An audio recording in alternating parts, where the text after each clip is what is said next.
ন্যায়যাত্রার পথে অসম থেকে বঙ্গে প্রবেশ রাহুল গান্ধীর। কোচবিহারে বক্সিরহাটে অসম প্রদেশ কংগ্রেস থেকে বাংলা প্রদেশ কংগ্রেসের হাতে পতাকা হস্তান্তর। কিন্তু জোট শরিক মমতার গড়ে যাত্রা শুরুতেই ধাক্কা খেলেন রাহুল। তবু রাহুলের মুখে শুধুই জোট ধর্মের কথা। নিশানা করলেন বিজেপি আরএসএসকে। সফর কাটছাট করে মাঝপথেই দিল্লি উড়ে গেলেন কংগ্রেস সাংসদ।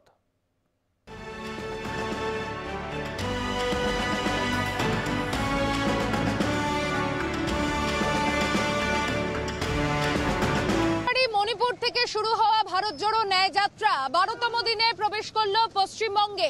এখন আমি দাঁড়িয়ে রয়েছি কোচবিহারের মাটিতে। বাংলায় প্রবেশ করতেই রাহুল গান্ধীকে কংগ্রেস কর্মী সমর্থকরা দারুণ অভ্যর্থনা জানালেন।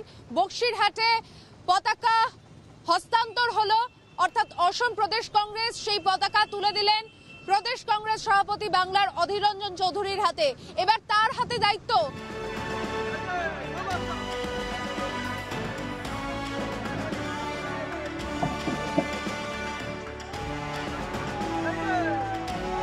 আমাদের ফ্ল্যাগ হ্যান্ডওভার প্রসেস ইতিমধ্যেই শেষ হলো। বাংলার পারফরমেন্স কতটা জোটের বার্তাকে, অর্থাৎ জোটের ভবিষ্যৎকে সুনিশ্চিত করে, রাহুল গান্ধী কিন্তু আজকে এসেই সেই বার্তা দিয়েছেন। তিনি বলেছেন ইন্ডিয়া জোট একসঙ্গে বাংলা থেকে লড়াই করবে।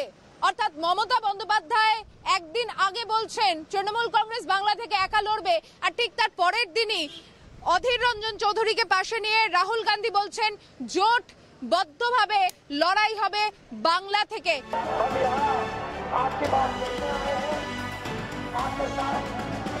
वेस्ट बंगाल में आकर मुझे आज बहुत खुशी हो रही है। हम यहाँ आपकी बात सुनने आए हैं, आपके साथ मिलकर खड़े होने आए हैं।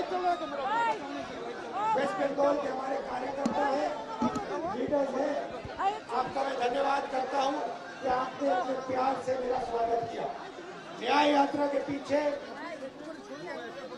न्याय यात्रा में हमने न्याय शब्द जोड़ा है, क्योंकि देश में अन्याय हो रहा है।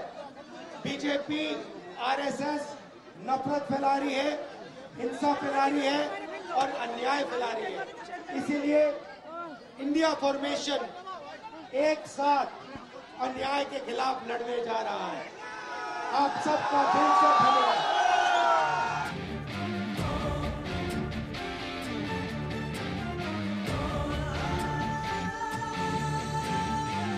খেলা হবে স্লোগান, লড়াই হবে স্লোগান।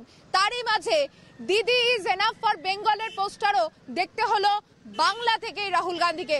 কোচবিহারে প্রবেশের পথেই সেই প্ল্যাকার্ড হাতে কোচবিহার নাগরিক বৃন্দের তরফ থেকে রাহুল গান্ধীকে বার্তা দেওয়া হচ্ছে আপনি ফিরে যান, বাংলা দিদির জন্য যথেষ্ট, দিদি বাংলার জন্য যথেষ্ট।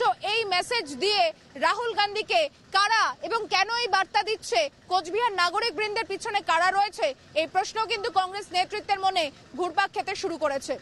কোচবিহার থেকে ক্যামেরায় মনোজেশ মুখোপাধ্যায়ের সঙ্গে আমি সুচন্দ্রিমা, কলকাতা টিভি।